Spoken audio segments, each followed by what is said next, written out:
कर्नाटक के रामनगर जिले के बिडदी में मजूजा मसनवी जहानत से चलने वाले इंटीग्रेटेड टाउनशिप मंसूबे के खिलाफ एहतजाज पीर के रोज मजीद शिद्दत इख्तियार कर गया, जब सैकड़ों खवातीन ने झाड़ू हाथों में उठाकर जमीन के सर्वे के लिए आने वाले सरकारी हुक्काम और पुलिस एहलकारों को वापस जाने पर मजबूर कर दिया।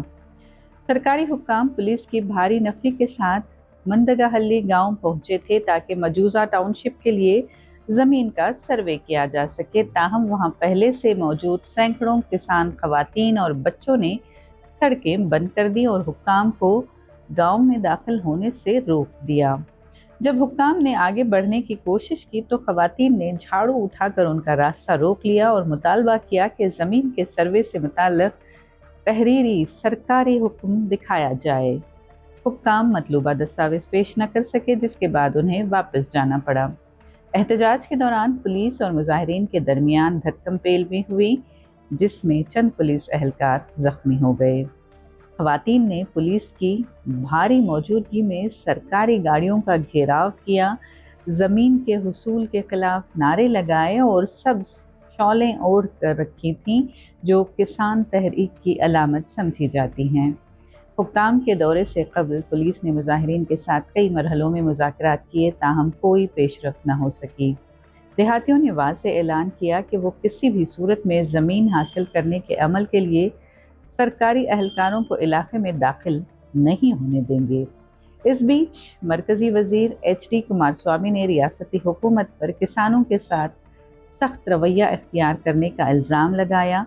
उन्होंने कहा कि किसान गुज़िश्ता 500 दिन से ज़ायद अरसे से इस मजूजा टाउनशिप के ख़िलाफ़ एहतजाज कर रहे हैं।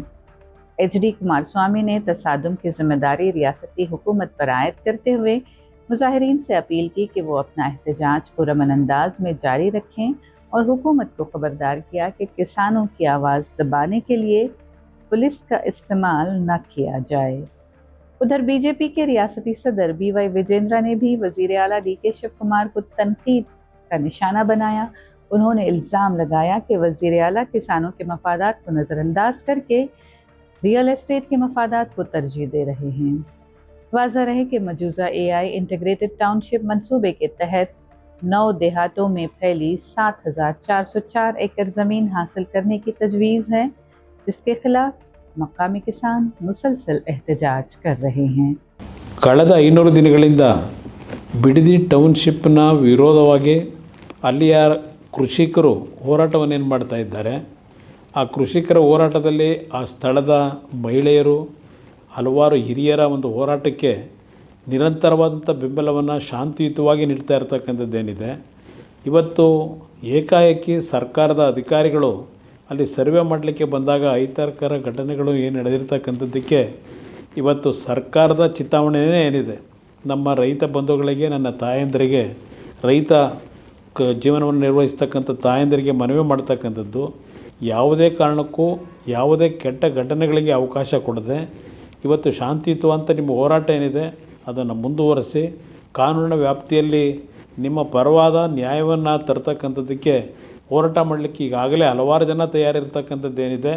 ಆ ಹಿನ್ನೆಲೆಯಲ್ಲಿ ನಿಮ್ಮ ಹೋರಾಟದಲ್ಲಿ ಯಾವುದೇ ರೀತಿಯ ಸರ್ಕಾರದ ದೌರ್ಜನ್ಯ, ದುರ್ಬಳಕೆಗೆ ನಿಮ್ಮ ಶಾಂತಿಯುತ ಹೋರಾಟಕ್ಕೆ ಯಾವುದೇ ರೀತಿಯ ವಿರೋಧ ಆಗಬಹುದು ಅಂತಕ್ಕಂಥದ್ದು ನಾನು ಹೇಳಲಿಕ್ಕೆ ಬಯಸ್ತೀನಿ. ನಾನು ಈ ಸಂದರ್ಭದಲ್ಲಿ ಪೊಲೀಸ್ ಇಲಾಖೆ ಅಧಿಕಾರಿಗಳಿಗೆ ಒಂದು ಎಚ್ಚರಿಕೆಯನ್ನು ಕೊಡ್ತಾ ಇದ್ದೇನೆ. ತಾವು ಶಾಂತಿಯುತವಾಗಿ ಹೋರಾಟ ಮಾಡ್ತಾ ಇರತಕ್ಕಂಥ ಒಂದು ರೈತರ ಹೋರಾಟಕ್ಕೆ ಇವತ್ತು ಸರ್ಕಾರ ಅವರ ವಿರುದ್ಧ ದೌರ್ಜನ್ಯವನ್ನು ಎಸಗತಕ್ಕಂಥದ್ದು, ತಮ್ಮಗಳನ್ನು ದುರುಪಯೋಗಪಡಿಸ್ಕೊಳ್ತಕ್ಕಂಥದ್ದೇನಿದೆ, ಇದಕ್ಕೆ ಯಾವುದೇ ಕಾರಣಕ್ಕೂ ತಾವು ಸರ್ಕಾರದ ಸೂಚನೆಗಳೇನಿದೆ ಹೆದರಿ ರೈತ ವಿರೋಧಿ ನೀತಿಗಳನ್ನು ಮಾಡಿದರೆ ಆ ಒಂದು ಈ ಸರ್ಕಾರದ ಕೆಟ್ಟ ನಡವಳಿಕೆಯ ಪಾಲು ನಿಮಗೂ ಇವತ್ತು ಹಂಚ್ಕೊಳ್ತಕ್ಕಂಥ ದಿನಗಳು ಬರುತ್ತೆ. ಅದರಿಂದ ಎಚ್ಚರಿಕೆಯಿಂದ ಇರಿ ಅಂತಕ್ಕಂಥದ್ದನ್ನು ಪೊಲೀಸ್ ಇಲಾಖೆ ಅಧಿಕಾರಿಗಳಿಗೆ ಹೇಳಲಿಕ್ಕೆ ಬಯಸ್ತಾ ಇದ್ದೇನೆ. ಮುಖ್ಯಮಂತ್ರಿಗಳು ರೈತರ ಮೇಲೆ ಕೇಸನ್ನ ದಾಖಲು ಮಾಡಿ ಅವ್ರನ್ನ ಬೆದರಿಸಿ ಹೆದರಿಸಿ